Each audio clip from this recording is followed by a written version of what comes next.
Hello and welcome to the oddest little podcast on the internet. We are the Odd Pod. What's going on? My name is Stacey Kruger. Who are you boys? I would be casually challenged. I'd be Rat Hazard. Why do I have a one? Because there's only one. Ow!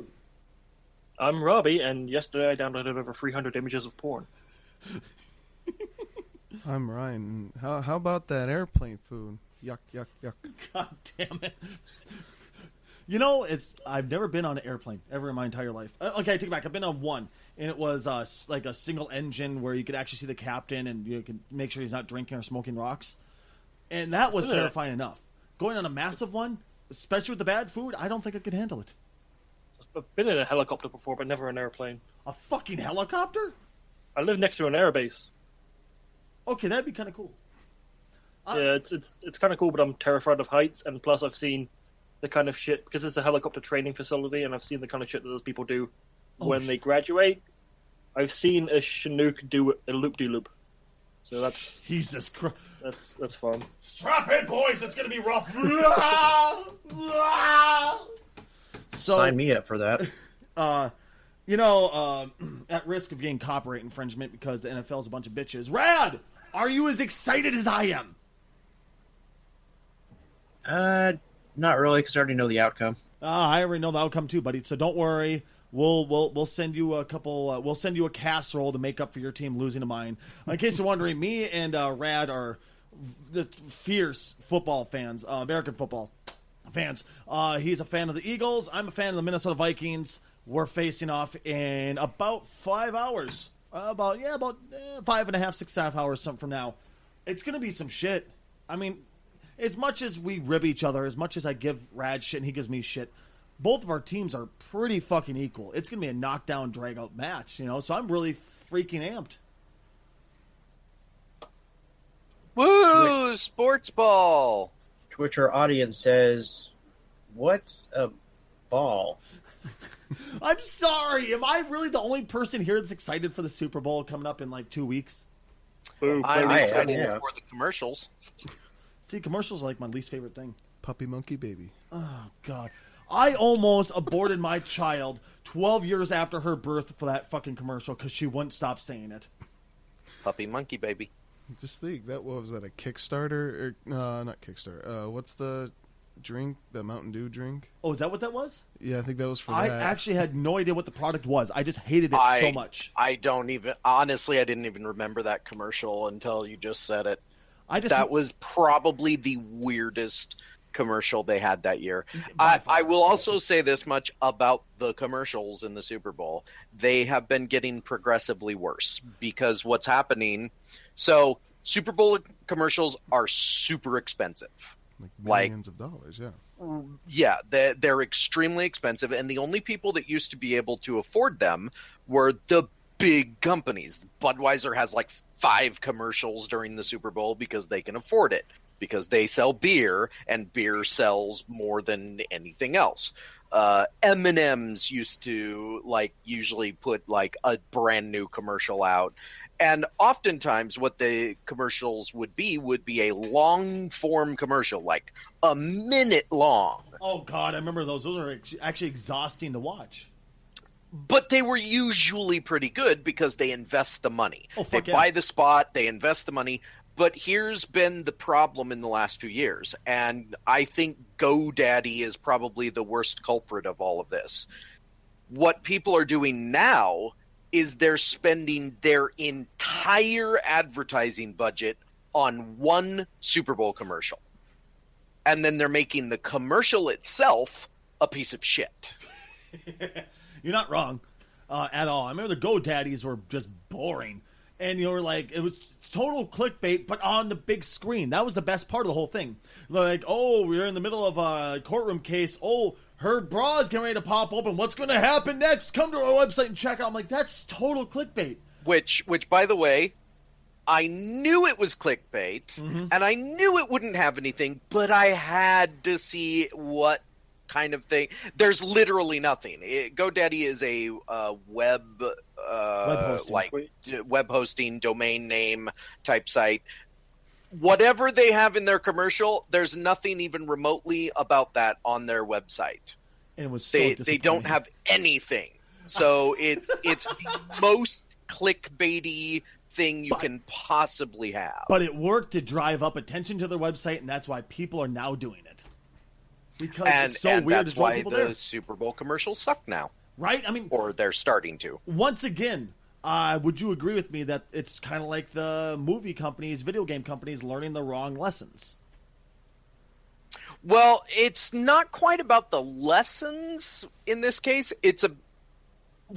In fact, technically they are learning the right lessons. The advertisers are learning the right lessons because they're realizing all they need is the spot. They don't need to have a good commercial. They just need to be on the Super Bowl because it's the most watched event in the U.S. Absolutely. Like, of all television programming, the Super Bowl is the most watched event every year. So if you're going to buy advertising space, I mean, they could probably buy like a 15-second spot where it just has the name of their logo. Like, that would be enough to drive something. It sounds about right. Honestly, the thing is, though, you have to be obscene. You have to be crazy. Like, I remember one of the ones last year that actually sold me. I was like, that's a great commercial. I remember it to this day. It was shortly after Bowie died. And me being the Bowie fan that I was like, oh, you play Bowie music. Of course I'm going to click. And you know what? They were smart because they knew people were huge Bowie fans. And they attached it to a car commercial where an old man... I'm guessing you remember this one because you're clicking. In case you don't know what he's talking about, David Bowie. Oh, yeah, Bowie. To me, I guess Bowie is kind of like... Some people might not... Go ahead. I'm sorry, bud. I was just saying some people might not know. True. I guess I always kind of considered Bowie to the same class as Elvis, as Johnny Cash, as Mozart, where you kind of transcend the point of having to explain who he is because he was such a global product and he was such a moment in history where his music transcended styles. It was just good music in general. And he kind of became an icon because of Labyrinth and stuff like that. I mean, I don't know that he's going to have the legs of time. Like Elvis and the Beatles, they're going to be, they're going to be there forever. Mm-hmm. Some artists are of their time. Like, for instance, I would have said that Sting is somebody who would last through the test of time. Really? But there's already people that like Sting and what's another one? Oh, damn it. And the Heartbreakers. Tom Petty, thank you. I would have said that they would last the test of time. But there's already people of a younger generation that have no idea who they are. But you say Elvis and the Beatles, and they go, oh, yeah, my dad listened to that. Well, what about Frank Sinatra? Yeah, that's another good one. I think he would definitely last the test of time. I don't know. I'll say right now, I don't know who Tom Petty is. Oh, that makes me so sad. See, like I said, that's why I say David Bowie. I think right now in the public consciousness, David Bowie is there because he recently died. He's still pretty famous for the bulge in Labyrinth. But in a few more decades, I don't know that he's going to be remembered as fondly as we remember him. True story. Every time he came back in off set, he'd have to walk into his dressing room and you'd hear by him unleashing the monster. But anyway, you'll never be able to take your eyes off it though once you notice it, and it's not hard to notice because they basically almost do close-ups on the thing. Dude, I'm jealous of that motherfucker. Holy shit! Oh my god, that man just it looked like a baby's arm holding an apple. Let's be frank. Let's just be blunt. Let's be truthful here. It was intimidating. Now, I have a little bit of an issue with that statement. Like, baby's arm holding an apple, seeing an apple, whose penis has a big bulge at the end of it? Like an apple-shaped bulge. I I'm just imagining like a baby's arm shape, and then just like a massive tumor at the end. Like, if your penis is shaped like that, see a doctor.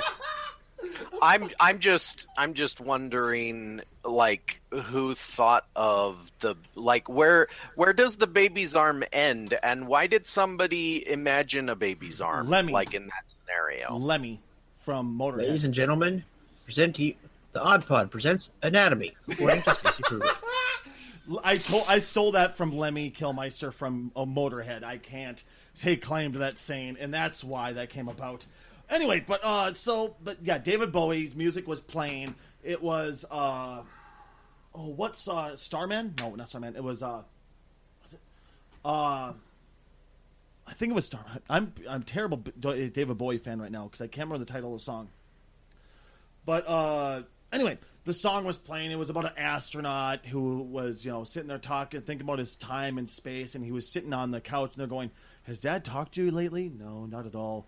And he was just sitting there staring off into space because he knew his time was coming, and he was just sad. So they stuck him in a car, and he got to drive fast. He's like, "Oh, it's like being back in a fucking jet again." Oh, and that was the sale of the show, of the commercial. But you couldn't help but go, "Fuck me, Bowie linked me in." Now I'm going, I kind of want to buy a fucking Nissan. That goddamn, like I wouldn't, but I kind of want to buy this car just because of this fucking commercial. You want to be an old man in a car? I'm already an old man, so I might as well. But seriously, it was just like, it sold me. Like there are certain times when the commercials do sell, like Budweiser. I fucking hate Budweiser, but every time I see a Budweiser, I can't help but think of either Clydesdales or Frogs. Or the Bud Bowl, which I don't think they've done the Bud Bowl the last couple of years, or maybe I missed it. What's the Bud Bowl? The Bud Bowl. It's literally a bunch of stop animation bottles on a field. I think they went to CG the last time they did it. That shit. And it's Bud Light versus normal Bud. One year it was Bud Dry because they were trying to sell that. And it's really dumb. Like, it's so dumb that you just laugh at it and you go, that's funny. And that's, in my opinion, there are two types of commercials that really work. One is the funny commercial because, it's funny. But the other is the one that makes you cry. I don't remember what there was one last year. I don't even remember what it was for, but it was just like, oh my word, tears streaming down my face. To me, that was the Bowie commercial, the car commercial, because Bowie's death was still fresh in my heart and it still made me want to cry. So I saw that and I was like, I legit was fighting back tears because I was like, shut up, shut up, Stacy, be a man, punch something, rip out chest hair or something, don't cry, but I wanted to because it was so good, right? And you're absolutely right. When you pull a strong emotional response, whether it be tears or pure hilarity, you're gonna sell. And you're going to get those commercials to be perfect, I just wish they would go back to that instead of just being like, wow, that was so fucking weird and crazy. Oh, that was good. Yeah, let me just go back and hit a crack pipe again. That's about as good a waste of my brain cells that fucking commercial was. Ladies and gentlemen, advertising according to Stacy Kruger. Either watch this commercial or hit a crack pipe. You're going to get the same outcome. Jesus Christ. You know what else? There's one company, guys, that has a problem with doing stupid shit. And I had a problem because I'm dyslexic, as many of you guys know. I've talked about this in the past. Like when I try to read stories, I'll read sentences backwards, or I'll say words backwards, stuff like that. I thought it said Nintendo Labia.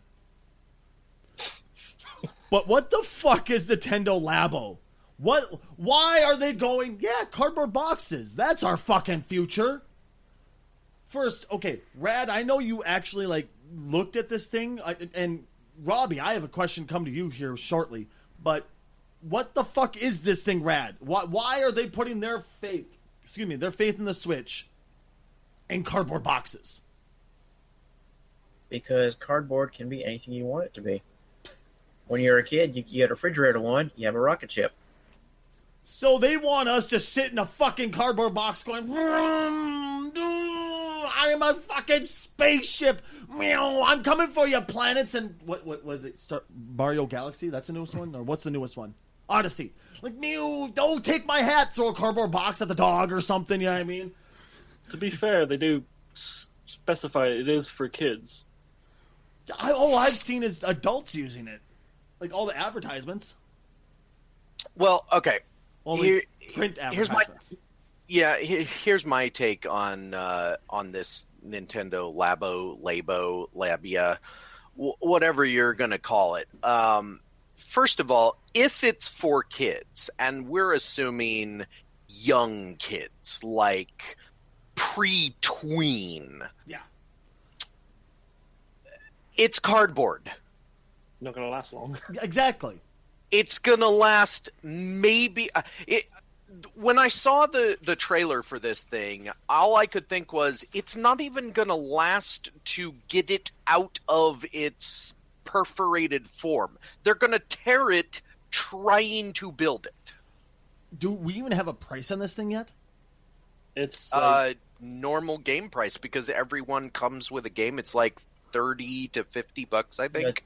The one that comes with the like multiple minigame software, that one's $70. Jesus Christ! One that's the VR robot one, that's $80.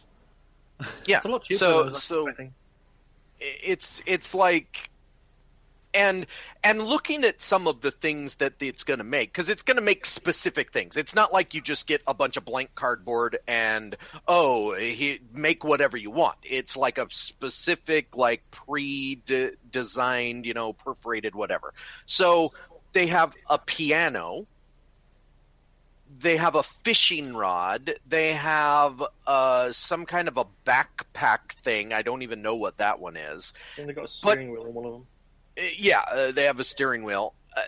All of these things are complicated.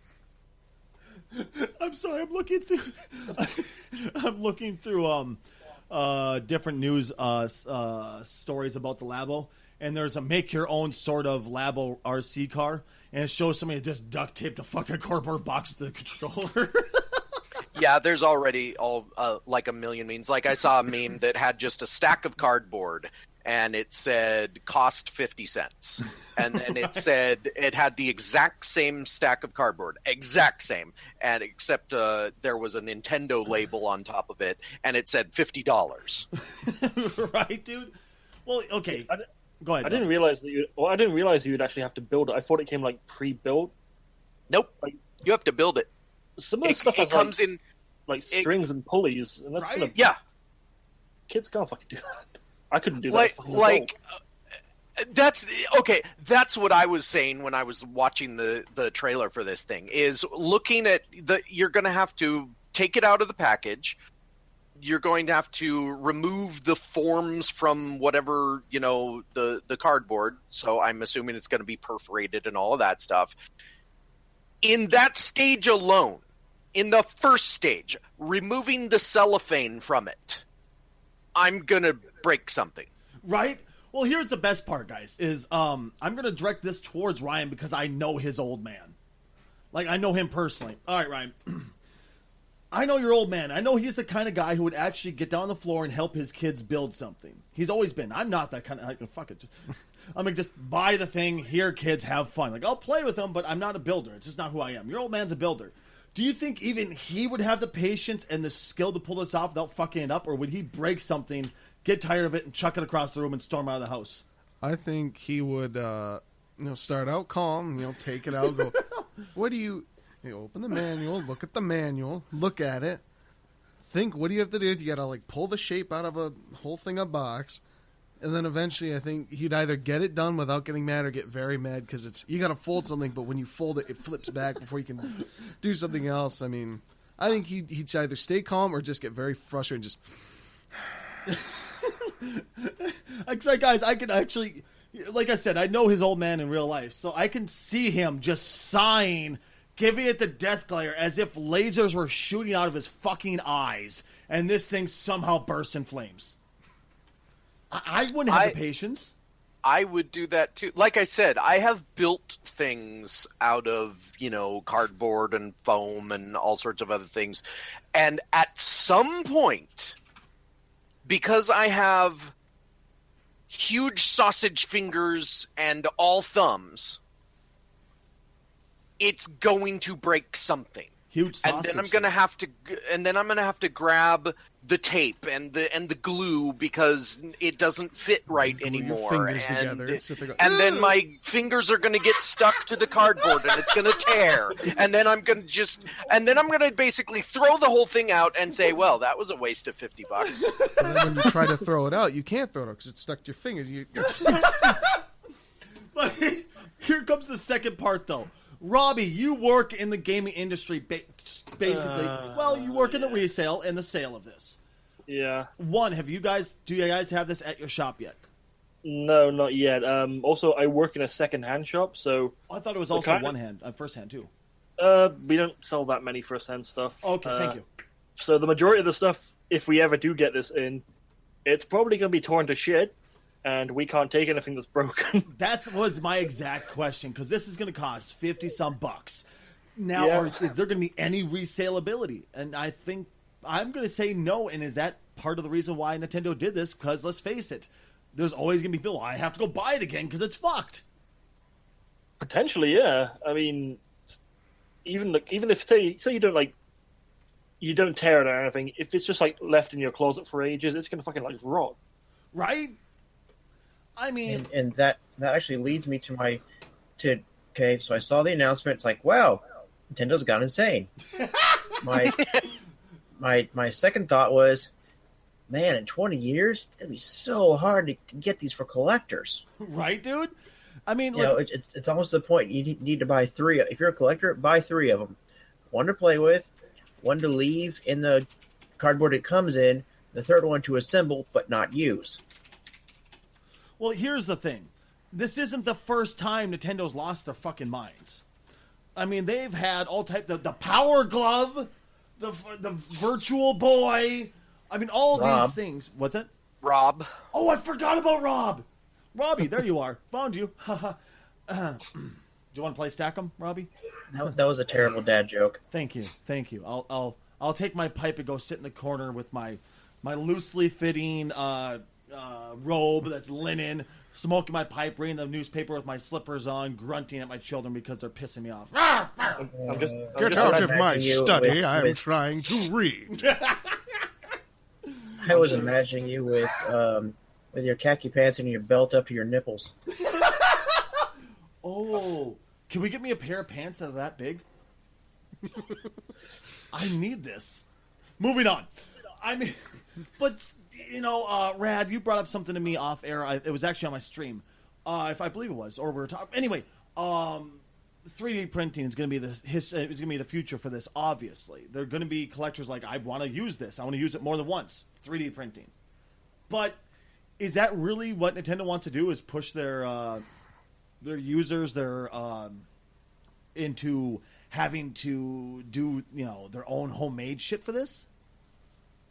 Nintendo did not think anything through on this, I don't think. I think somebody along the way probably had this idea and it just didn't get past the... I don't know what to call it. It's not quality control, because I'm sure there's going to be all kinds of quality control and everything. But at some point, nobody stopped and said, this is cardboard. or nobody stopped and said, should we do this? Just because you can doesn't necessarily mean you should. That's exactly it. I mean...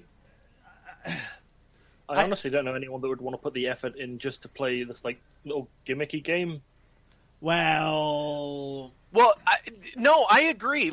Okay, so each of these is supposed to come with a game. There's one that comes with multiple games, and then from what I understand, and I didn't do a terribly large amount of research, but as I understand it, basically, each set of cardboard that makes whatever it makes comes with a game. And you use the things the worst one that I could see was the I think it's the racing game. So you build your cardboard wheel, you build a cardboard pedal. Now, guess what goes in the pedal? The controller. the screen. No. I looked at it like 3 times to make sure I wasn't seeing this wrong. You could see, like, the images on the screen. Like, who... I feel like this is Nintendo going, let's see how many Switches we can sell after they break them. Dude, I'm sorry, I can't... No, you've got to be joking. Somebody would actually do... Nintendo, I mean, they're not any better than, what the fuck is it, Dark Souls coming to this Switch, going, yeah, let's just watch a whole bunch of 12-year-olds smash their Switch because they got to, the fucking Rage Quit twins. We're going to be changing the name from the Rage Quit twins to the, hey, Mom, I broke the Switch again twins. Smog and Ornstein. It's not Smog, Smoog, I'm sorry. Is it pronounced Smoog or Smog? Smo, thank you. Smo and Ornstein. It's Ornstein and Smo, a.k.a. Biggie Smalls. Fatty and Slim. Fuck those guys is what I call them. Oh, dude, I quit that game for like a month because of those pricks. It took me 3 days to beat them.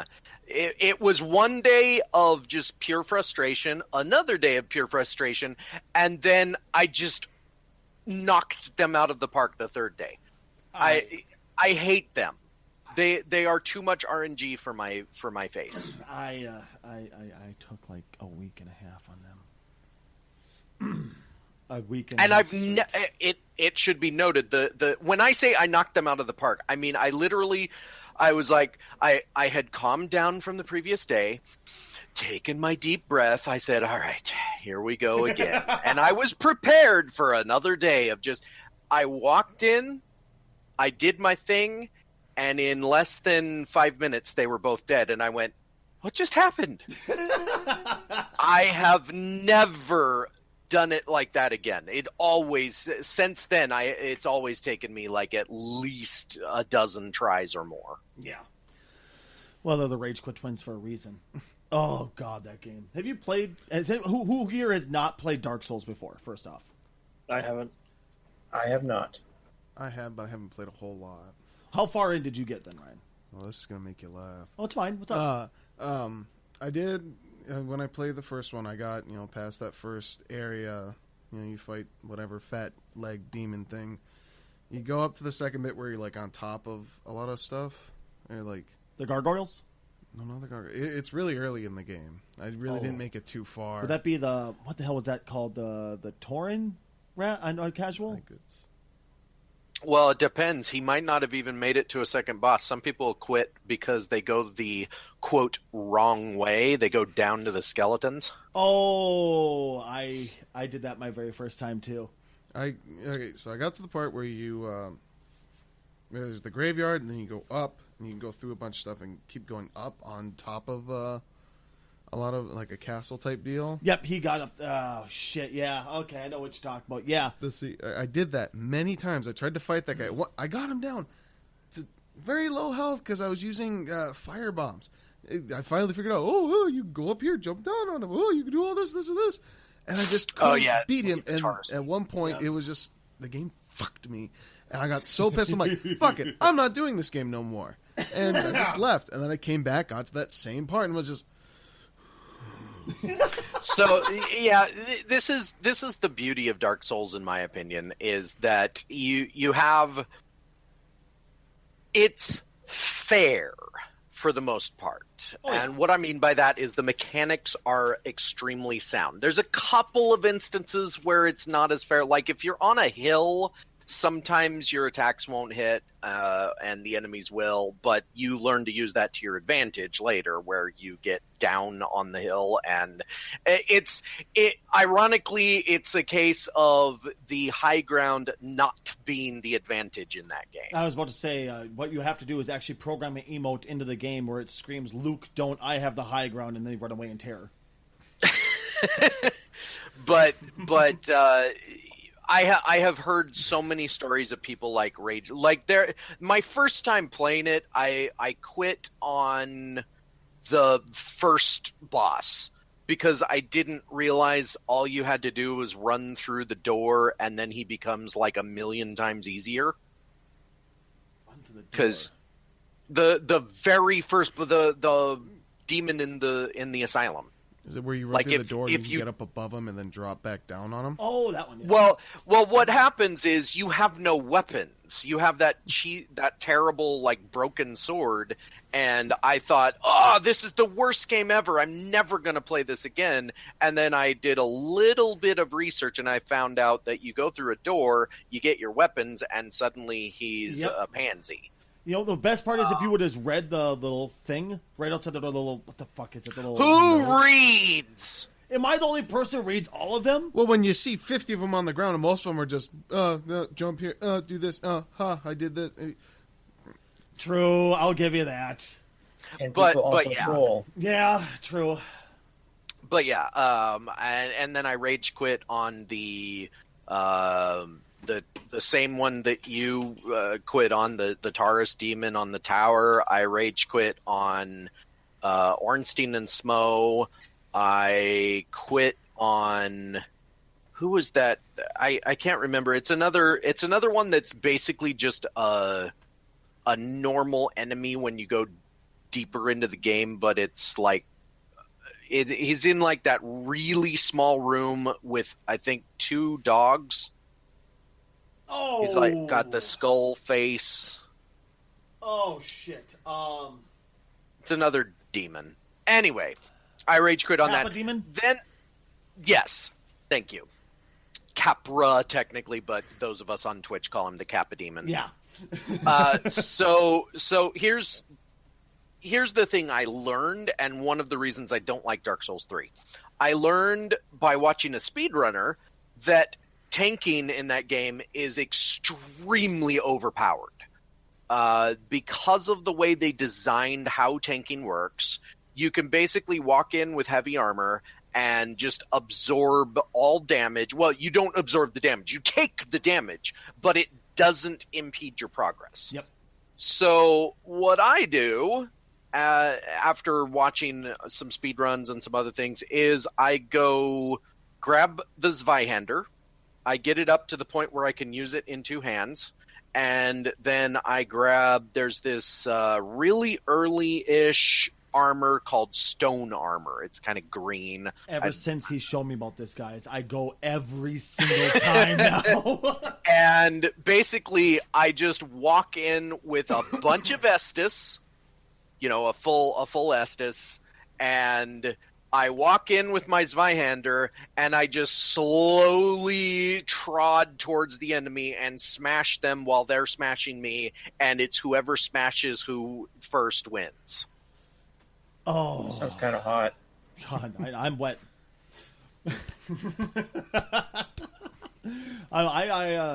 I don't know about you guys, but I kind of want to play Dark Souls now. God damn it!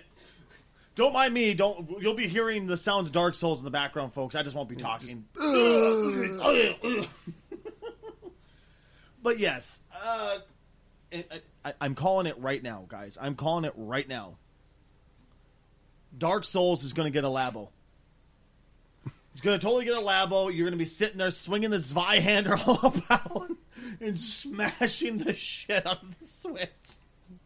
Because Okay. it's a Zweihander, Stacy would buy it. So let's theorize on this Labo thing. Okay. We've seen Nintendo fail with peripherals before, and I'm not even sure this is a peripheral. I feel like in a way this is Nintendo's way of taking a market that kind of died with the Wii. Remember when the Wii came out and there were like 1 million third-party peripherals for tennis rackets and fishing rods and steering wheels, and I think Nintendo only made one. They made a steering wheel for racing games. Yeah, I still have nightmares of times when people come into my store with big fucking bags of a Nintendo Wii and a shit ton of those fucking peripherals. Because I have to go through every single one of them and find them on our fucking system. Oh, fuck's sake. So this is my thought. This is Nintendo trying to jump the gun, and they don't want to waste the money on actual plastic, so they're going for cardboard. Do you realize how expensive these would be if they were actual plastic? Right. Oh, it'd be ridiculous. Now, let's assume in a dream world that people aren't tearing these cardboard things apart just trying to put them together, that they aren't tearing them apart playing the game. Let's assume that this works. Does Labo become the new Amiibo?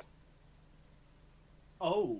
Not really, because, I mean, I could understand if it was usable for multiple games, but it just seems to be used for the one game that comes with or whatever Very good set point. you get. Well, I mean, it wouldn't take much creativity from Nintendo to go, hey, this one also works for this game now, you know? If they start opening it up to other games, I'm just warning what's, apart from the time and effort, what's stopping people from just getting the instructions and then making it out of regular cardboard? Well, Because this stuff says Nintendo. Well, and that's the thing that Stacy brought up is I don't think this is going to work, because what's just going to end up happening is one person, and it only takes one person, is going to map these things to a 3D printer. Mm-hmm. And they're going to put it on the internet, and they're going to say, don't waste your money on this thing. Just wait until the game goes on sale at a GameStop, and then go buy the game alone and print out your own components to make the thing. Here's the instructions. Here's the thing. You don't even have to have a 3D printer. You can go to like a UPS store, and there's ones that have 3D printers. Mm-hmm. I mean, I would like to say that of course it's going to work. I mean, people are going to buy this in droves, and people are going to love it, and they'll keep it forever, but I have zero fucking faith in it. For the first month, I think people will buy it, because there's lots of Nintendo fanboys out there that buy anything that says Nintendo on it. But I honestly think it's going to be like what Rad said. I think people are going to buy like 2 of them, and one of them is going to be stuck in the wrapper forever, and the other one is going to be attempted to played with. And some are going to buy a 3rd or 4th one to try and sell on eBay. In all honesty, though, I have zero faith in humanity. Because humanity is the one that jumps on all the bandwagons, even including fucking the Tide Pod Challenge. Who here has heard of the Tide Pod Challenge? I have. Oh, I love the sound of... I have, god damn it.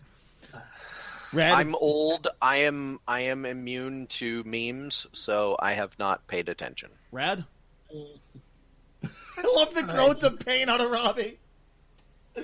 I know the name, but I'm sure it's some young people stupidity thing. Young person of stupidity. Ryan, have you heard of the Tide Pod Challenge? I'll tell you, the first time Dad heard about it, it was early in the morning, he was sitting on the couch watching the news. I went downstairs, got my stuff to get ready, came back up, asked him something, he goes, "Are you shitting me?" And I'm like, "What did I say?" And he goes, "Are people really that dumb and eating Tide Pods?" I'm like, "We told you about memes, right?" And he goes, "Yeah." And you go, "Yeah, it's a meme." And I'm trying to talk to him about it. He's just like, "You have to be really da-da-da-da-da." Then, like last week, he was just like, "I agree with the people on the radio. It's thinning out the herd." Right? I mean, okay, we've always had the challenge, like the cinnamon challenge, which fucking dries the entire throat and makes it so you can't breathe. What a great challenge. Yeah, swallow that fucking spoonful of cinnamon, Just a spoonful of cinnamon will possibly kill you. Da-da-da-da-da.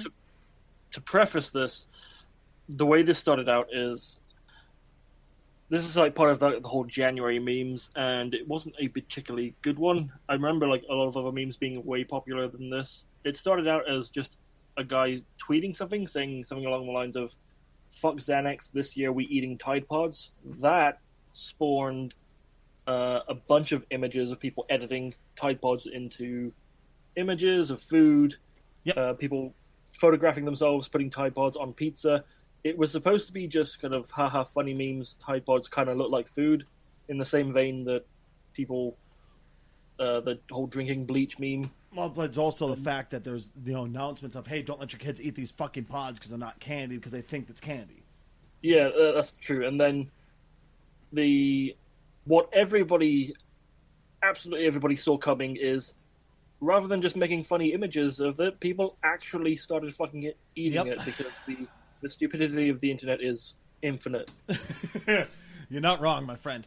Look at Tumblr. Enough said. But I mean, it's mind blowing.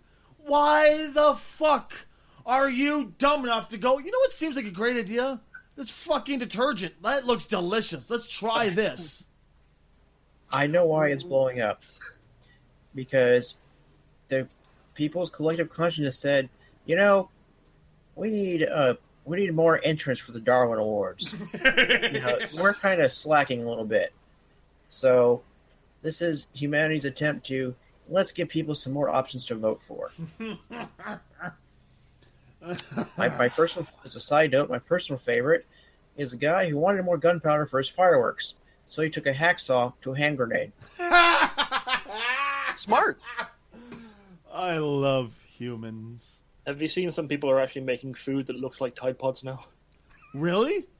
Yeah, people are making like cakes and shit that look like Tide Pods. Dude, I need that for the Super Bowl. Hold on, I'm looking up a recipe right now. Go ahead, guys. Have fun. And this is when Stacy becomes part of the sheeple. Oh my god, it's amazing. I need this. I could understand if it was just like one random kid doing it here and there, but it's teenagers, young adults, and even well-known YouTubers that are doing it. Like, not people that I know personally that I usually watch, but like people that apparently have followings. And YouTube's doing their best to take all the videos of that shit down, because why the fuck wouldn't they? Oh, money.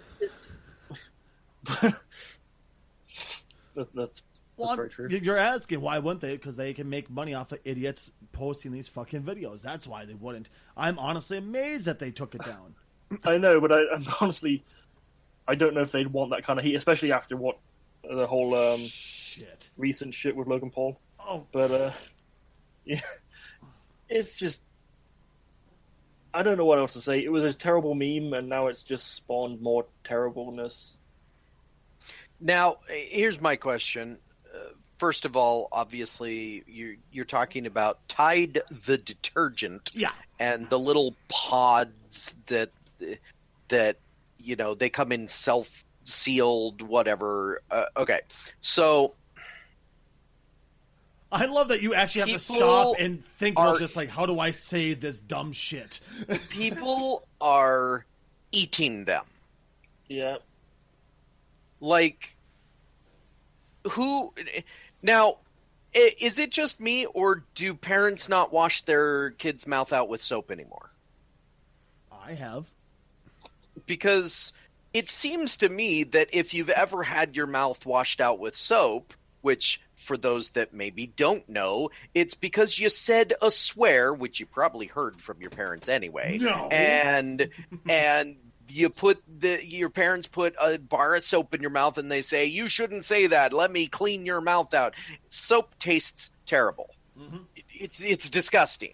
So if it seems to me that we need to wash our kids' mouth out with soap just so they know, hey, this is what Tide tastes like too. Do you want to eat that?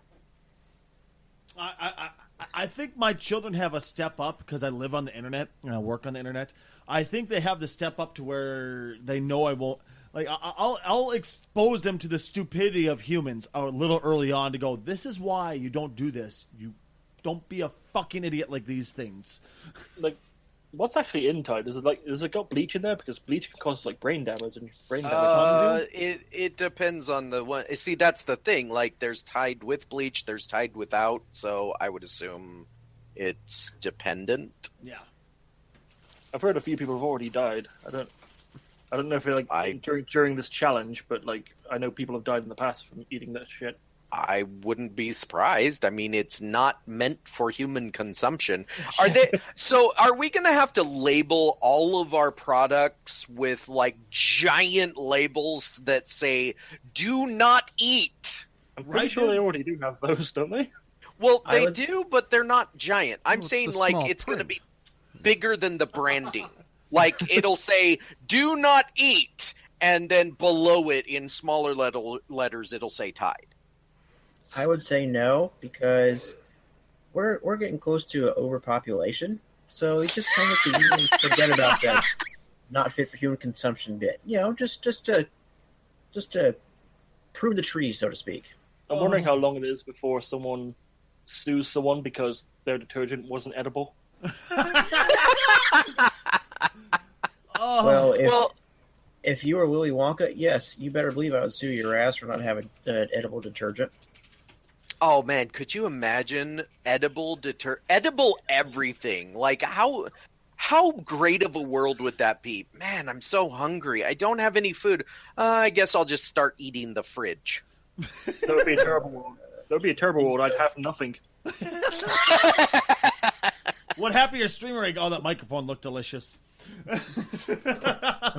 you go old school Simpsons where they strike oil. I believe it's under Moe's Tavern or something.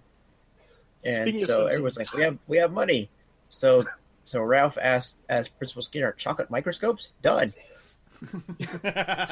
Speaking of chocolate and Simpsons, I'm just imagining that dream Homer has where everything's made of chocolate. Vaguely remember that. Oh, god damn it! Now you got me all thinking about chocolate and derailed from the damn podcast. Okay, transition time. What's our next topic? I was actually about to say, do you mind if I talk about something that's near and dear to my heart? Yes, we mind entirely. How dare you? Stacy, this is not an X-rated podcast. Sorry. Shit! Well, we'll have to talk about something else then.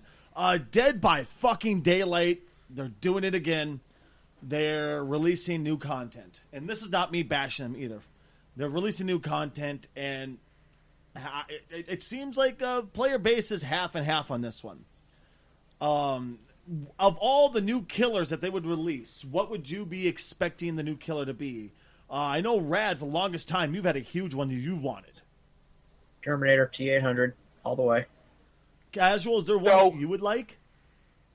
I don't play the game, but I mean, if it were me, I would go something a little bit more outlandish. Well, I suppose technically the Terminator would be outlandish.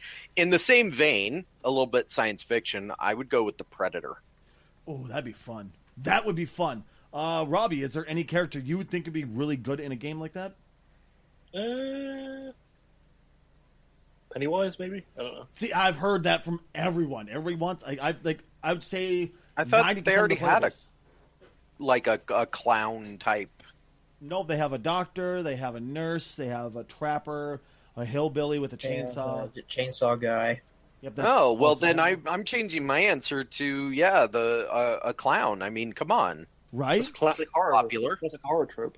right. No, okay. Put a clown into Dead by Daylight, then find somebody to mod in to make him look like Ronald McDonald. Oh yeah. Ryan, is there anybody you think would? Because I recently got Ryan addicted to this game. Is there anybody you think would fit in the game really well? Not off the top of my head, I couldn't think of anything. How about fucking what's his nuts from Jigsaw from the Saw or Saw? excuse me. Boo this man. Why? But I want to see a little guy on a tricycle chase me. Okay, so I have seen about 4 or 5 of the Saw movies. I'm sorry. So am I. The first one, okay, first of all, the first one is good. Like, not good for a Saw movie, it's just good. It's an interesting concept. It's a little bit gross, but it's not the gore porn that the movies became. It's a really interesting concept for a movie. Now, here's the problem, though. First of all, Jigsaw doesn't wander around killing people. Exactly. He sets up traps, and the little puppet on a tricycle thing is like a robot-controlled thing. So, like, as a concept, what are they do? Like, okay, and second of all, Jigsaw is an old dude with cancer who is doing this because he's insane and he's like setting up all these traps so people respect life or some baloney that makes all the movies. They have like 8 of them now, even though the 7th one was called The Final. Oh, yeah, because there was Jason Goes to Hell, Jason Dies, all the finals for all the fucking killers. Right, and they did but that's the thing. Jigsaw's dead. Yeah. Like he's not like come back to life. He's literally dead in the actual story because after I think the 2nd movie, he dies at the end. He dies of cancer.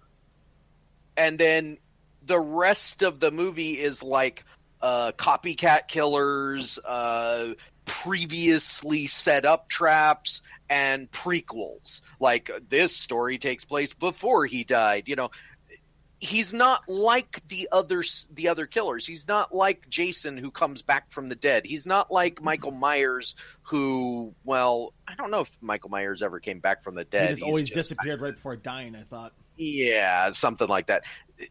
Jigsaw isn't a killer like that. Like he's I agree. Yeah. I don't get it. Well, Jigsaw does not actively hunt. Right, He there sets you up go. Traps and makes people hang themselves. I'm just thinking, if you want someone that's like a little, if you want the trope of like that little tiny killer, you should go for like Chucky or something. Right? That's another thing a lot of people wanted was Chucky. Chucky'd be so broken. Question: is he a little tiny puppet dude? No.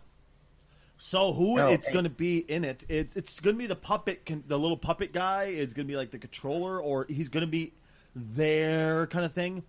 But the original killer is still. It's going to be John Cromer, I believe his name is. Cromer. I don't even remember. Spoilers. He's not that memorable. This Jigsaw in the game is actually female. Exactly. Is he being chased by a cancer patient? The pig. Does anyone remember the pig from the movie? No. Oh, well, fuck. Apparently it's one of the pigs from the fucking movie, one of the people that runs around does the work for you kind of thing.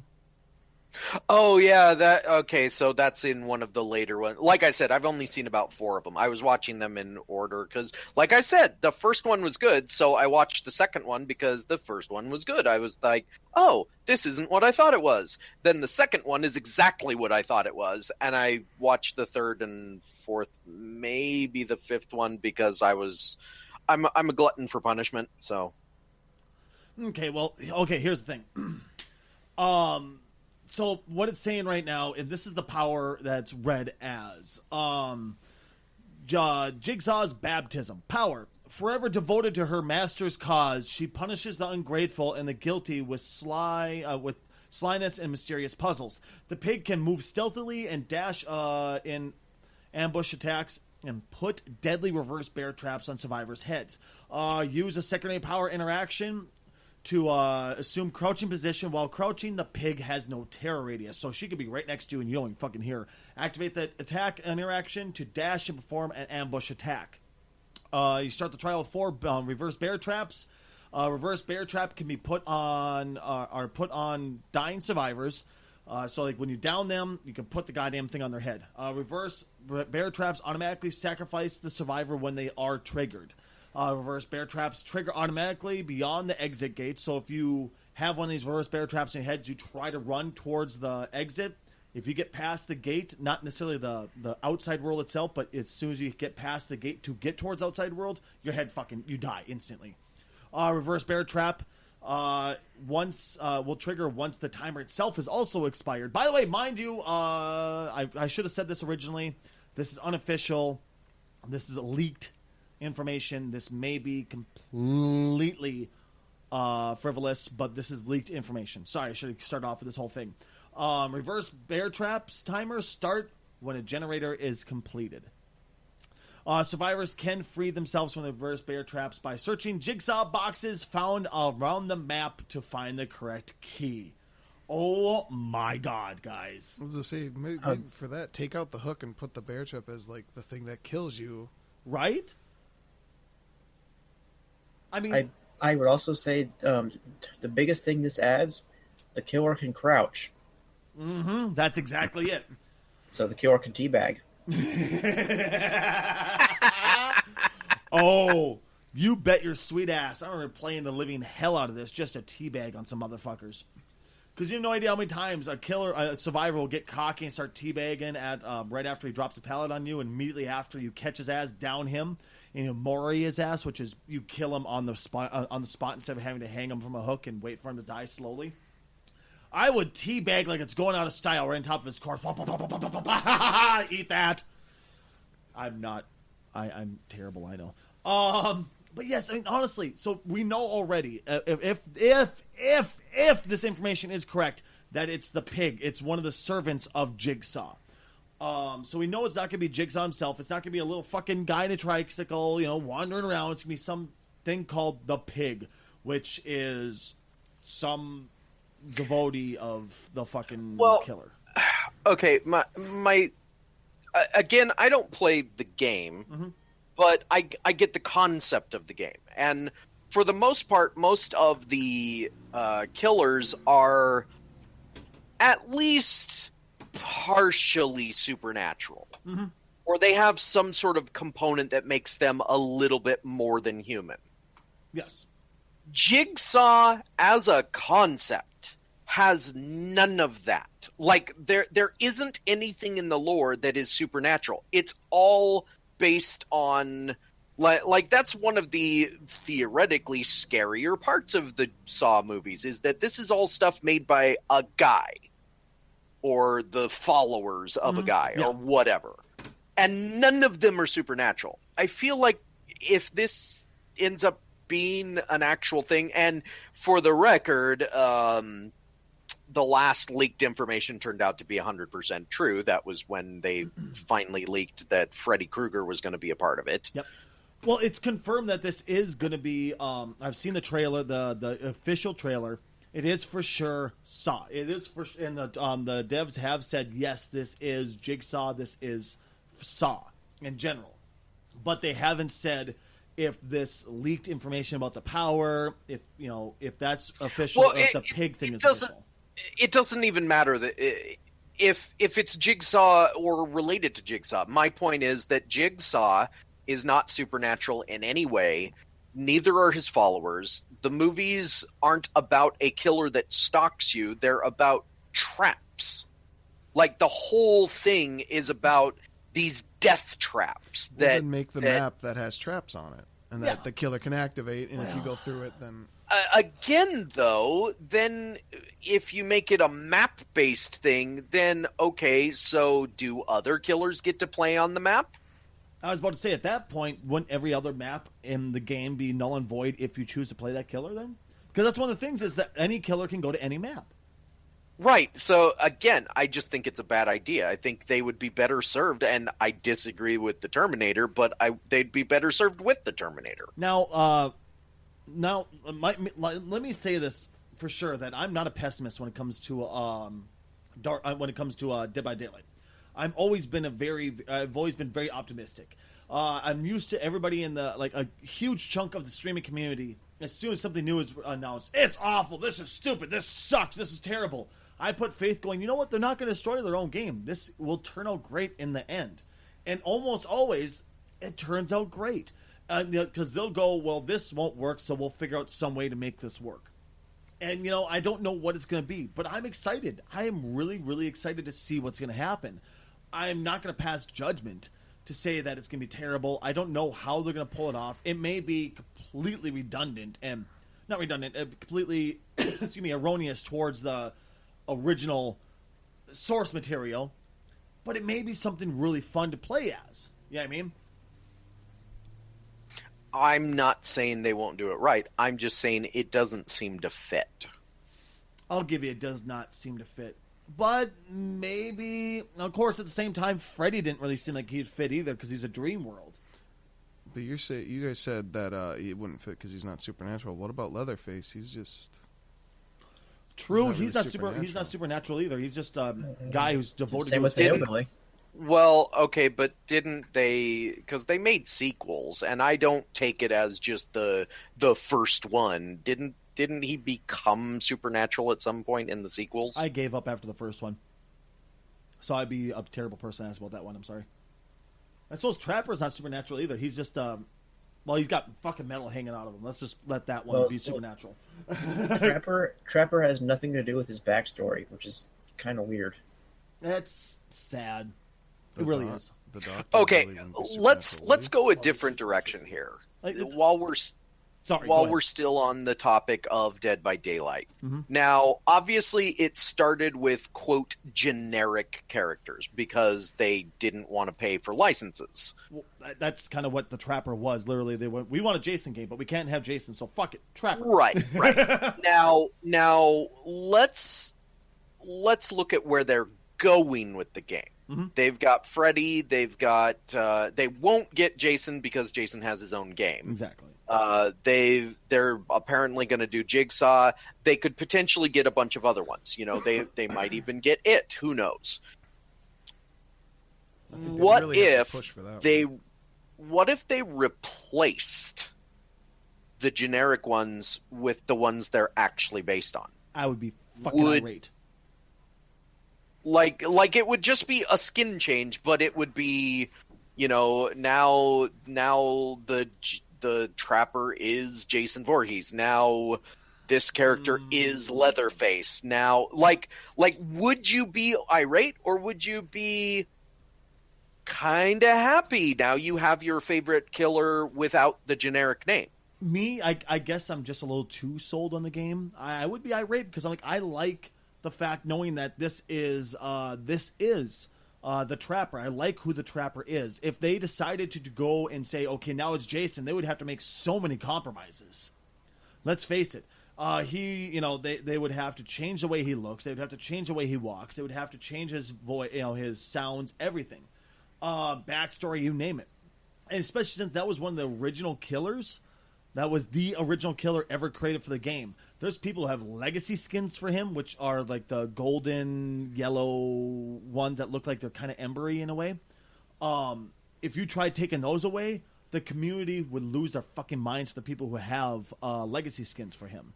And I'm sure they would just, give all that to the new version. They would create some sort of but let me going with Jason, mm-hmm. even though we know that would never happen because he's got his game. It's a great discussion. What if, in addition to so that they've got these extra skins, so for everybody that already has them, here you go. Here's the new version of it. It's just like a new version. Now, what if they also added some, let's call it funny, like for instance, Jason in space skin? Honestly, I wouldn't want it to replace the Trapper. I like who the Trapper is. I like his moveset. And I think some people would probably be a little upset because as far as movie studios go, they would make them compromise. They would make them change how he walks and how his attack is, whether they like it or not. Kind of like with Michael Myers. His original Prestige, which is once you prestige a killer, you get a different skin, which is their normal, generic, default skin, but covered in blood. He used to look 20 times more covered in blood. He looked amazing with his original Prestige. But then the movie company's like, no, that's not Michael. We don't like that. Get rid of that blood. And now he just looks like it was just like a splat. Like he cut his finger with a paper cut and went, oh, shoot, I got a little bit of blood on my mask. And it was just disappointing. And I think it would be the same exact thing is because they would have, this is part of the reason why I don't like the third-party killers. Excuse me, the licensed killers. Is because the fact that you're forced to do compromises. Dead by Daylight Behavioral is such a good company and such a good is so good at making these games. I don't want those compromises. I want exactly what they're willing to give me and exactly how well they do it. So I wouldn't want the licensed killers as much. I like having these, they're first party killers, I guess you could say. I like the nurse. I like these ones. You know what I mean? Like obviously I enjoy Leatherface. I don't enjoy Michael Myers at all. I love Freddy, but I do enjoy I enjoy what they were able to create when they said, fuck it, we're going to make custom characters. We're going to make our own. And they had zero compromises. It was just so much better. I mean, because imagine if there was a compromise that came through and said, hey, we don't want Jason. We're going to let you take Jason and replace him with Trapper, but he's not allowed to use a trap anymore. He has to use this instead now. It would change who he is. Because I would say part of Dead by Daylight's appeal is, oh, that's Michael Myers. Oh, no, he's the cannibal. You know, or the shape. No, that's Leatherface is cannibal. Yeah. Leatherface is just a, you know who it is. You know, I mean, it's stupidly obvious that's Leatherface, but the generic name was kind of a wink and a nod. Okay, well, the official names are there. It's just that their code names are that kind of thing. So here's the other question. What if they went the other direction? Because let's assume this game lasts for quite a while.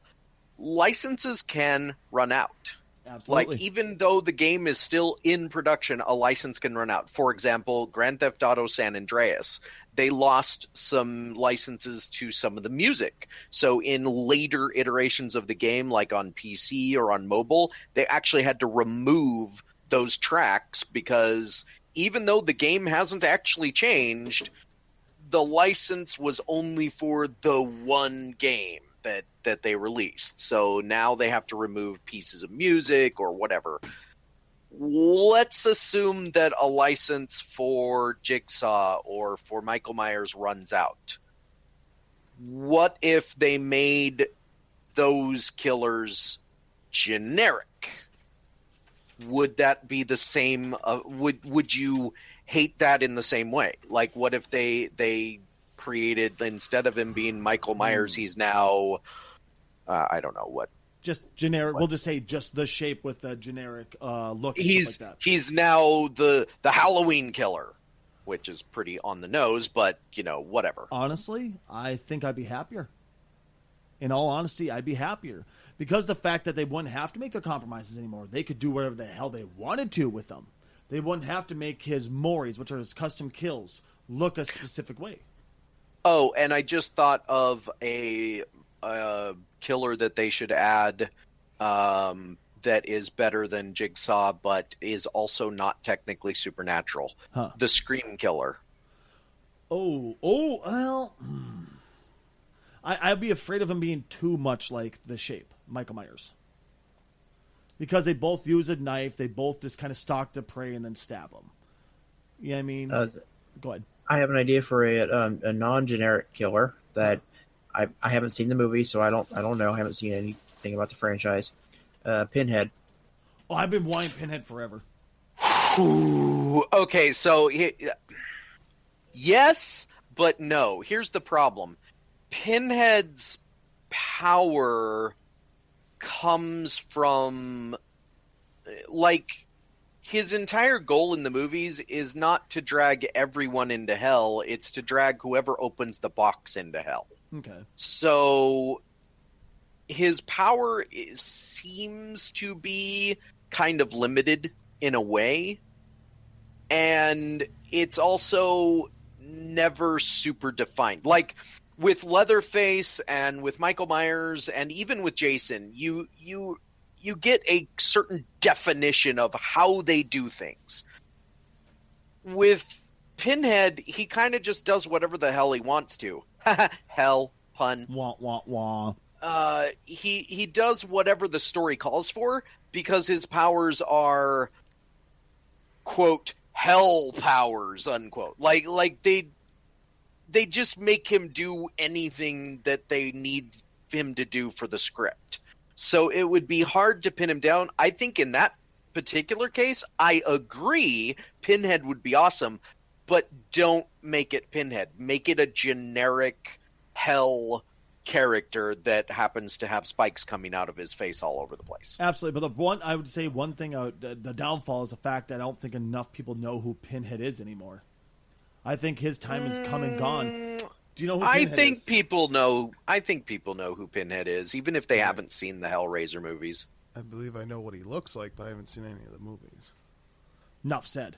That's kind of what I'd be nervous of. You know what I mean? No, not saying nervous, I guess, is like, oh, God, they're not going to know.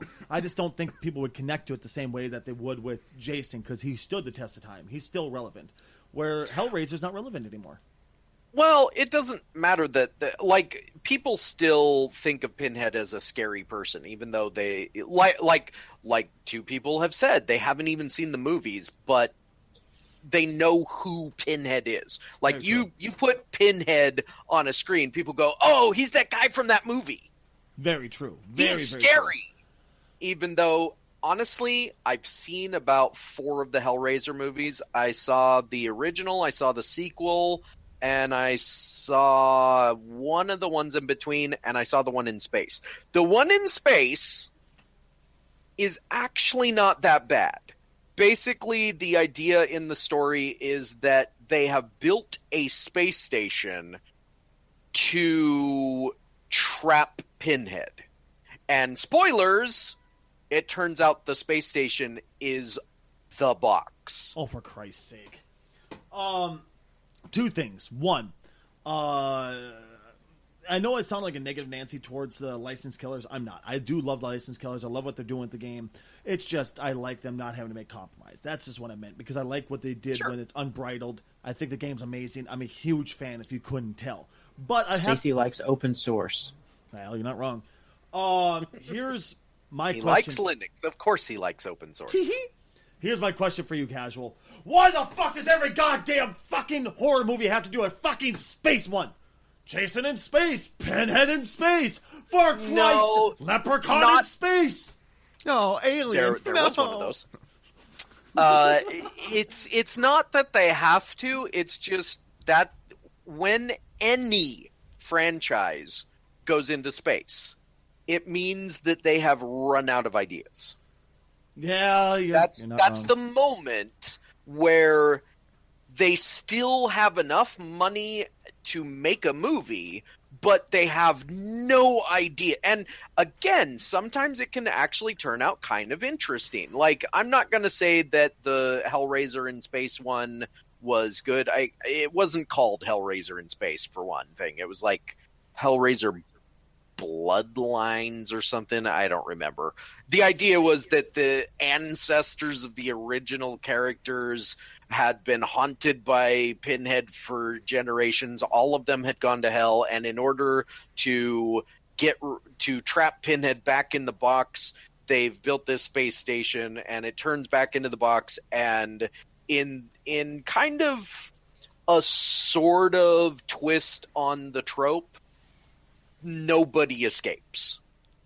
Like, the space station turns into the box, it closes, and the person that made the space station to trap Pinhead inside is inside with him. Okay. So nobody survives at the end. You know, Pinhead is trapped, the guy that made the space station is trapped, and the idea was that, well, we're trying to trap hell back in hell, or whatever. Yeah. It should also be noted, I believe that was the last Hellraiser movie, so they succeeded! Oy vey. As a final side note about Dead by Daylight, how about for the next one, they go out absolutely left field obscurity? Lawnmower Man. Oh, God. Oh. Okay, Lawnmower Man from the book, which was apparently okay, or Lawnmower Man from the movie, which was really dumb. Pick one. Lawnmower Man from the book was just a mentally handicapped dude who lost his mind, like, quite literally, and just killed everybody. Well, not everybody. Lawnmower Man from the movie was... Ugh. Ugh. Ugh. Of course, this has been... It's been forever since I read The Lawnmower Man, so I might be misquoting that. But this is off my memory, okay? Your Daily Dose of Retching, brought to you by Rat Hazard. There's one other game that came out, and it's kind of... a lot of people have been talking about it. It's Metal Gear Survive. People are like going, this is fucking awesome. And me, of course, as soon as I see the Metal Gear anything, my stomach starts to churn a little bit, and I get a bit violent reactions. I start puking on the walls. I write my name in feces, and it gets violently awkward. But people are saying this one's worth it. they've said that about every Metal Gear. What's so special about Metal Gear Survive? Does anybody know? Because I know, Ryan, you played it. Has anybody else here played it? Is this the one that's it's not like in the main series, it's like a spin-off? Apparently. It's the zombie one. Oh, that one, okay.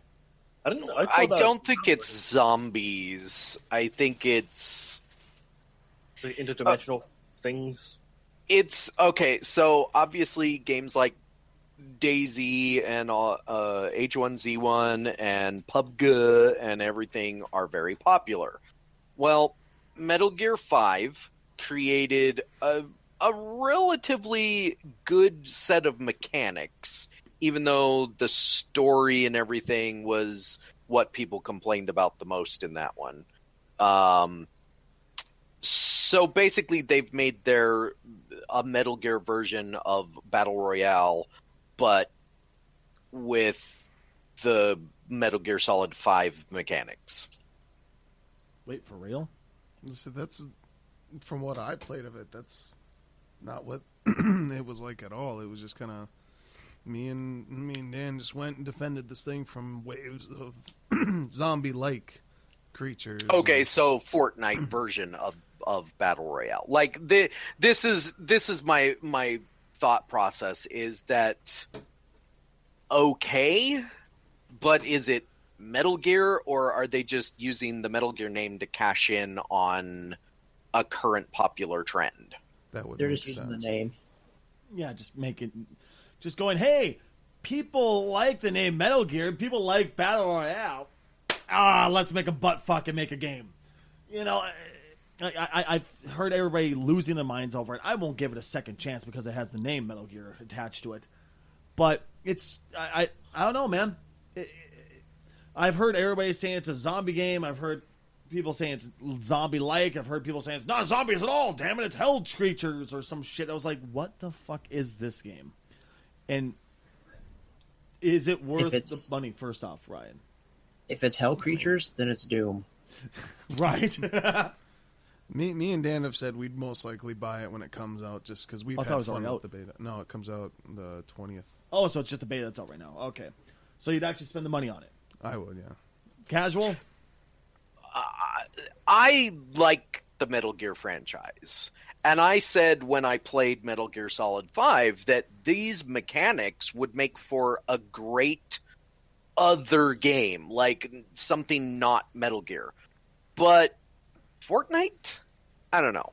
Like I don't really dig on that kind of game, so I don't think I would spend my money on it.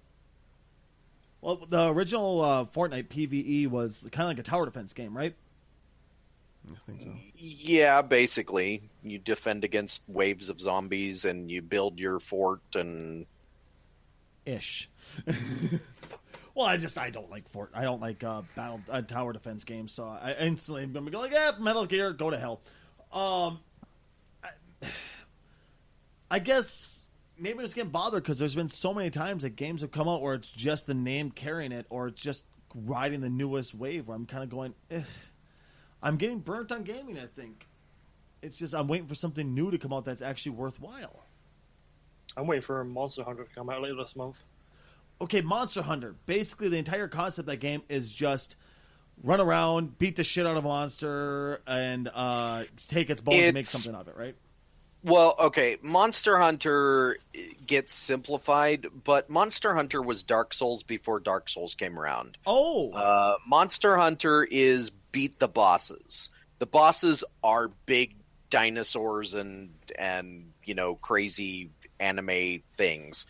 But yes, you beat the bosses to get stuff so that you can make better gear to beat bigger bosses, to get stuff to make better gear to beat bigger bosses until you've beaten all the bosses. Sounds like my kind of game, then.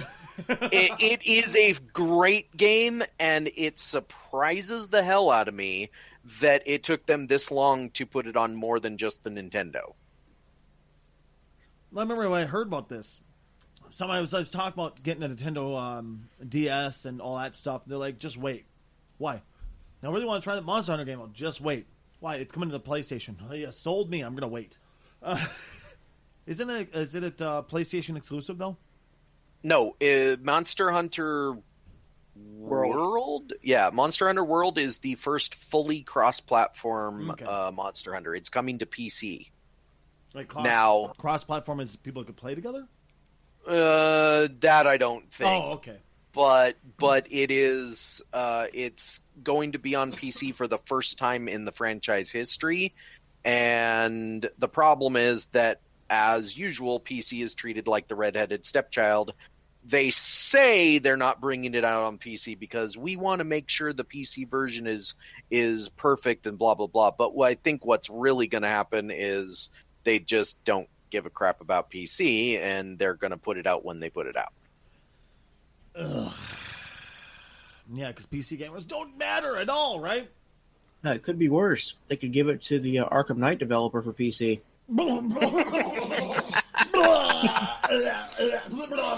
I'm sorry, I got a little vomit worthy there. Well, there's another game, We Happy Few. And I feel like we're talking about a lot of games this time. Holy shit. We Happy That's Few. okay. We don't talk about games a lot most of the time. Right? Well, this game's been in development since, I want to say, like early 2016. This game's been in development for a freaking long time, which was early access. It's like a Bioshock-inspired survival game kind of thing. I love that you think that 2016 is a long time for a game to be developed. Well, to be in early access, to me, that's way too long. Minecraft,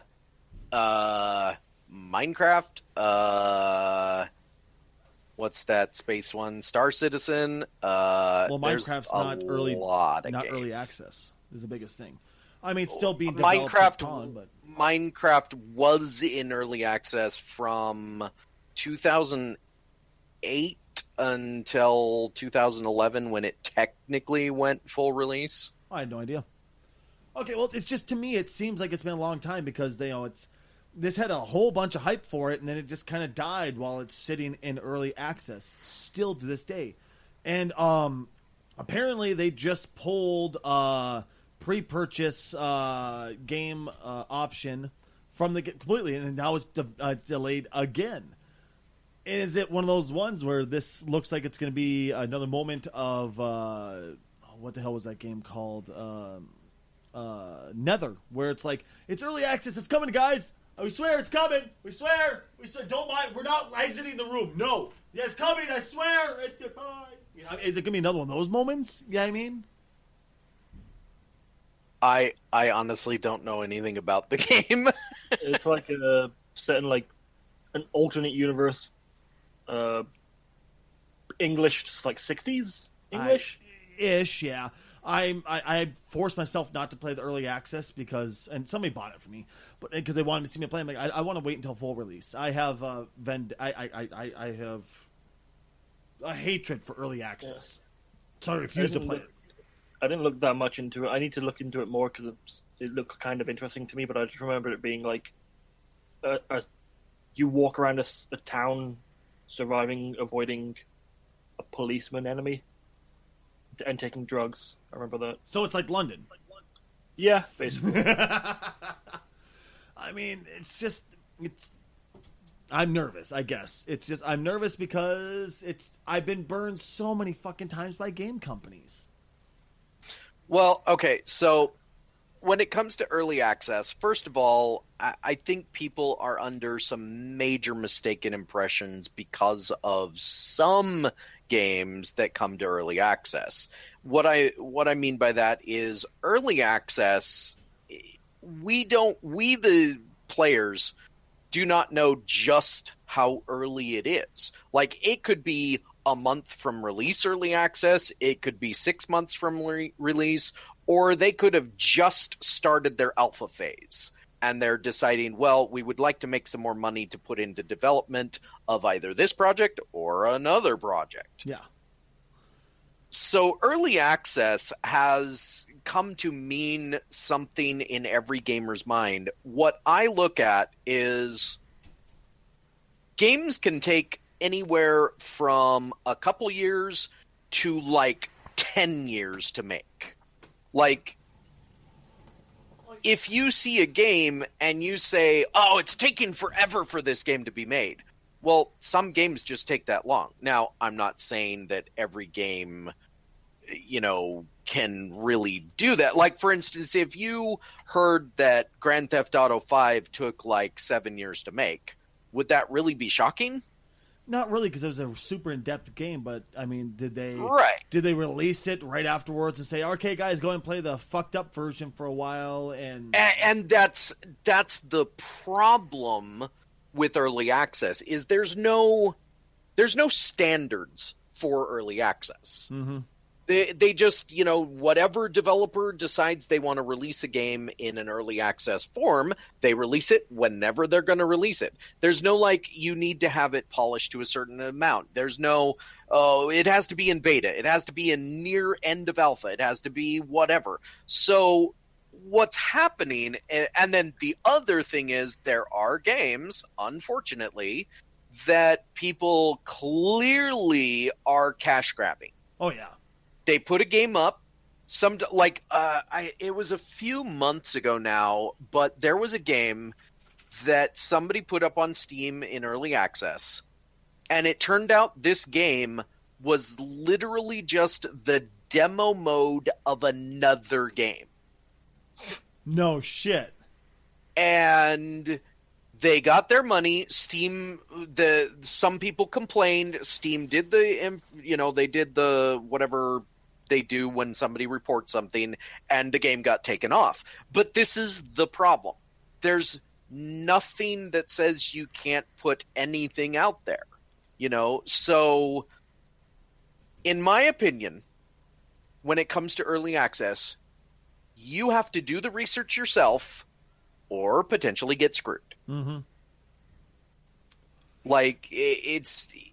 You have to accept that there are people actively trying to screw you, and some aren't.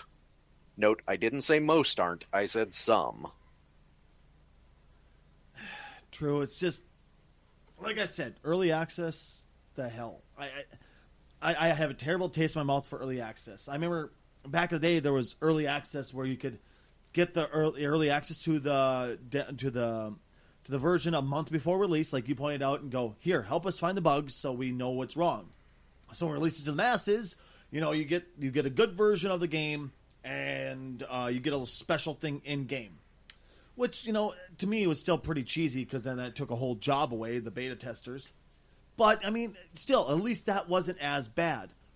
But now it's gotten to the point of just give us money for a broken game, and we may give you a completed game. Yeah, I mean, some cases of early access I've seen, I'll buy this game and help you find bugs. Yeah, I found one. Your game doesn't start. And no one gives a shit. Yeah. And that's the biggest problem, and again, why you have to do... I will say that I have become extremely judgmental of games on Steam, where if the font on their main picture looks like crap, I will just say not interested and move on. I won't even look at it, because if you can't even take the time and effort to make just a single image that is going to be the first thing people see look good, then I have no faith in your product. Hey, don't be hating on Comic Sans. Undertale. Sorry. So to that end, when it comes to certain games, I just, and I have become extremely wary of early access as well. I used to look at games and go, ooh, early access. But because people immediately, within 3 months of early access on Steam being a thing, there were already games that were clearly not going to be developed that people just put a super low price tag on so that they could get that buck or two from the suckers, and the game doesn't go anywhere. And there's no protection, unfortunately, other than the Steam returns. Yeah, refunds. Yeah. That's your only protection, because it even says in like the description, like they got that big blue block of text that says early access, and it describes blah blah blah. This game is in early access, and it basically says if you buy this, you are taking the risk. There's a reason I don't buy early access. No protection. Yeah, exactly. Now, there are some games that I will give a little bit of faith to. It depends on the publisher. Like, if I see a game is being made by a mainstream publisher and it comes out in early access and it looks like something I'm interested and it looks like it's at a decent stage of development, I might pick it up because I trust the publisher. So you trust EA, huh? EA isn't on Steam. I'm being funny, Jesus. I'm making a joke about what was the Star Wars one? I mean, honestly, yes, I would trust EA if I didn't think they were an evil company. Because they're an evil company, but let's be honest, their games are highly polished and well made. Yep. Defined well made, but okay, yes, it's definitely polished. Mechanically sound, cohesive. Just because it has loot boxes doesn't make it a bad game. Well, that's an argument between me and you, my friend. It's evil. Okay, for those of you that are listening, to take issue with Stacy's opinions, send him some mail at 123 Capel Lane. Gives no fucks, Bill. Who cares? I love you. Now, here's a game. I know a game. The casual's like, I can't wait to play this motherfucker. He would buy this in beta, dude. He would buy this in He would buy this in Zeta because it doesn't exist. This motherfucker would put his money down now just because somebody said they're making it. I would buy it in Kappa. That was a Twitch joke. Chirp, chirp, chirp. 50 Cent, Curtis Jackson himself, which made 2 previous games, 50 Cent Bulletproof and 50 Cent Blood on the Sand. That's not true. There's another game that most people forget about. It wasn't his game, but he was featured prominently in it. It was the second game in the True Crime series. Are you shitting me? True Crime Streets of New York. 50 Cent featured prominently as a main character. No shit. Well, this is directly from him in games that he wants to make. I'm sorry. 50. 50 Cent, not 50. 50. So he, naturally the rap actor, producer, has ideas for a third game, and he's willing to make it as long as it's unique. By unique, I'm pretty sure he means like a simulator game, where it's called Stroke Me Off and Give Me Money for Shitty Game Simulator 2018. Oh my God. How many more games is this guy going to pull? People are like, yeah, just shove that dick a little further down our throat. That's fantastic. Oh, yeah. Oh, yep. You're hitting stomach acid. Perfect. Keep it strolling, though, fucker. Jesus Christ!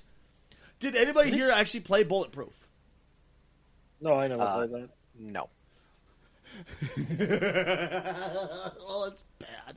Oh, it's bad. Oh, you insult us, Stacy. We know better than to play games like that. My buddy had it in his house. I was like, this is awful. I have to see it. Guess what? It was fucking awful. I didn't even know he made a second one. Blood in the Sand. I never knew of that one. Yeah, that was the one during the Iraq War that was set in Baghdad. Are you fucking... 50 Cent made a fucking... Now, okay, let's stop right there. Yeah. And let's not give him as much credit as you are giving him.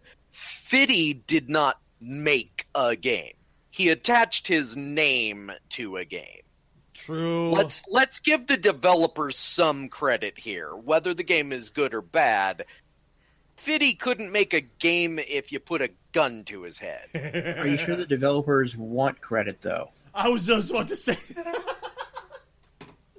Dude! Well, they're going to get the credit from me whether they want it or not, because I refuse to give 50 Cent credit for making anything other than his music. That's if he even made that garbage. Mumble rap. He made... Like, there's a type of rap I hate the most, because I actually really, really, really enjoy rap that's well done and artful, and it takes skill to make.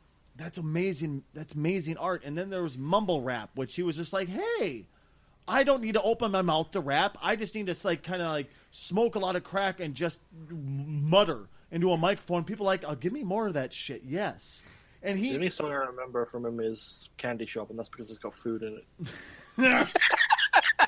Robbie, you are so amazing. I love you. But seriously, he was he was what headed the mumble rap trend. And this is what I hate him for the most. He was just awful. I just, oh, God, that man is just, God damn it. Why do people buy his games? Why? Because they don't know what a good game is. I can't argue it. You buy the game because you want to be part of the G unit. Jesus. Now, I think we should talk at least a little bit about movies this time. And here's one that Casual brought up, a topic Casual brought up earlier during the pre-show that we thought was just going to be kind of fun banter between the two of us, just to BS a little bit. And I think it's fantastic. We all know that Disney is still in the process of buying Fox. I thought it was already gone through because I gave up interest in it. Okay, so Disney has bought Fox. They signed contracts. Yeah. But because it's a massive corporate deal, it has to go through various antitrust laws to see if it's monopoly, to see if blah, blah, blah. And that process takes time. Absolutely. That's where we are right now. So if all of that goes through, Disney has bought Fox. They bought most of Fox. Absolutely. But once it's done going through and they actually have their, little four-finger mouse hands on Fox and all these entities, you brought up a good question. What... You wanted to see a specific cameo in a movie. And I could see people losing their fucking minds over this. And not in the good way. Crossover potential. This is what we're talking about. Yes. Now, Disney already has a lot of crossover potential just with what they have. They've got Star Wars. They've got Marvel. I mean, the Guardians of the Galaxy could pass by a TIE fighter. I'm just saying... Dude, if there's two universes that should never touch, it's those. Jesus H. Christ. But keep in mind, I'm not talking about where Darth Vader comes into the scene and talks to or has a lightsaber fight with Peter Quill or what. I'm not talking about that. I'm talking about little tiny background things that only us nerds would even notice. Okay, I'll give you that. It's just my biggest thing is this, with that specific example of the Guardian of the Galaxy ship flying by. I don't remember the name of the damn ship itself. Does anybody remember the name? The Milano. The Milano. Is the Guardians of the Galaxy ship, and you could have that in a Star Wars movie, or you could have a TIE fighter or one of the X-wings fly by in a Guardians of the Galaxy movie. That's what I'm talking about. It's just in the background. Absolutely. But it's noticeable enough for us nerds to go, oh my God! I'll give you that. That would be just the background. But here's my problem with it. If you could not get two more opposing movies to try to get a cameo in there, just to have in the background. Guardians of the Galaxy is just a silly, fun movie to watch, which does have some serious parts. Star Wars is an insanely serious movie, which I can remember maybe 3 times laughing during the entire fucking thing. Yeah, I mean, holy shit. Could you imagine just maybe it's just me and I'm going, don't mix those two. Perhaps you're forgetting the Tarzan yell in Return of the Jedi. Or perhaps you're forgetting entirely, Tarzan which a lot yell. of people would like to, Jar Jar Binks. Or maybe you're forgetting literally the opening sequence in the newest movie, spoilers if you haven't seen it, where one of the characters makes a call to the guy on the Star Destroyer, and he literally says, "Yeah, I'm still waiting. Yeah, if he's not there, let me give him a message." Star Wars has jokes. If you define those as jokes. Well, okay, first off, I'm not forgetting it from. I guess technically I forgot it from the Return of the Jedi, but because I just don't remember that ever being in there. But I'm not denying it's there. I just don't remember it. Number 1, I didn't mind Jar Jar. I loved Jar Jar. Everybody hated him. I thought he was fun. I enjoyed him. I like him in the Star Wars Lego games because I can lightsaber him to death over and over again. Why everybody hates Jar Jar is beyond me. I think he's fun. I loved him as a character. I can tell you my personal annoyance with him is that he was comedy relief with a giant sign on his face that said, "Hi, I'm comedy relief." And that's exactly what I'm talking about. That Star Wars is too serious. It's not meant to have comedy relief. I think Star Wars is anything in comedy relief for Star Wars is just awkward and weird. It just doesn't Star fit. Wars is a kids show. True, but a very serious kids show. I mean, it has serious themes. I will absolutely grant you that. But I'm not convinced that people realize just how much of a kid's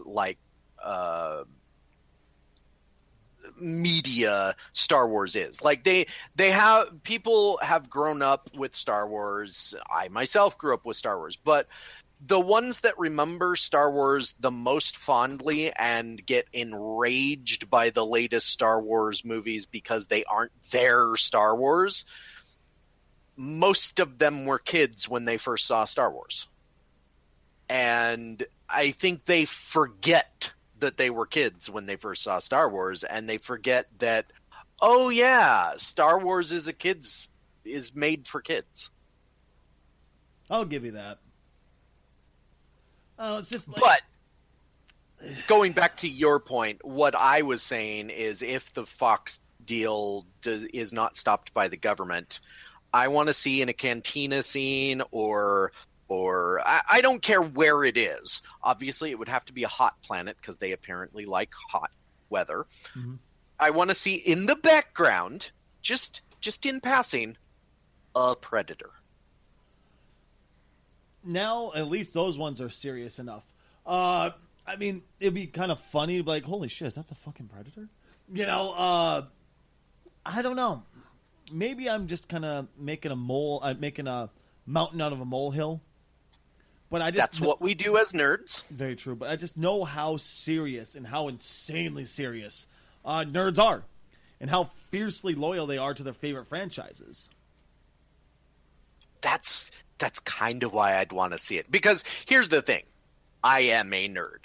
I am a geek. Whatever you want to call me. I am a huge nerd and geek. The only thing I don't do is I don't read the books of all this stuff. But that has less to do with me not caring about the expanded universe and more to do with I just don't like reading. Mm-hmm. I can also take a joke. I am not one of those fans that looks at Luke Skywalker doing what he did at the beginning of the new movie and flipping my shit and going, how dare you? I loved it. So if I saw in a Star Wars movie a Predator, or in a Predator movie where they open up with the Predator out in space going to some planet where he's going to kill some humans, whatever, and in the background maybe there's the Milano. I want to see a Predator movie where in the background in his ship there's a skull that looks like Jar Jar Binks. There you go. Like these are the kinds of things that there was never a plan, for example, of an Aliens versus Predator comic, movie, etc. until the second Predator movie, just because somebody involved in the special effects department had worked on Alien or there was some sort of a inside Hollywood reason that there was an alien skull on the ship. It was not intended to make a direct connection, but the nerds pointed at it, freeze-framed it, put it all over the internet, which I'm not even sure the internet was really a big thing back when that movie came out. And they flipped out over the fact, oh my God, Aliens is connected to Predator. Wow. All it takes is that little thing in the background, and we could get a crossover universe. I'm not saying I want that, but I'm saying it could happen, but it takes somebody actually doing it first. And that's what I want to see. I want to see them start to put little background crossover elements where we can see, oh, there's a Predator. Oh, there's the Star Wars in the Marvel. Oh, there's Indiana Jones reference in whatever. I want to see that so that we can gauge fan reaction, so that we can see, do the fans, like you and I don't actually want a crossover of some of these things. I agree. I don't want a crossover between Guardians of the Galaxy and Star Wars. But what if we're in the minority? I heard in Avengers 4 there's going to be multiversal travel involved. They could, if there's like a sequence where they're quickly traveling from one universe to another, there could be one where they travel to a Star Wars-looking universe. Mm-hmm.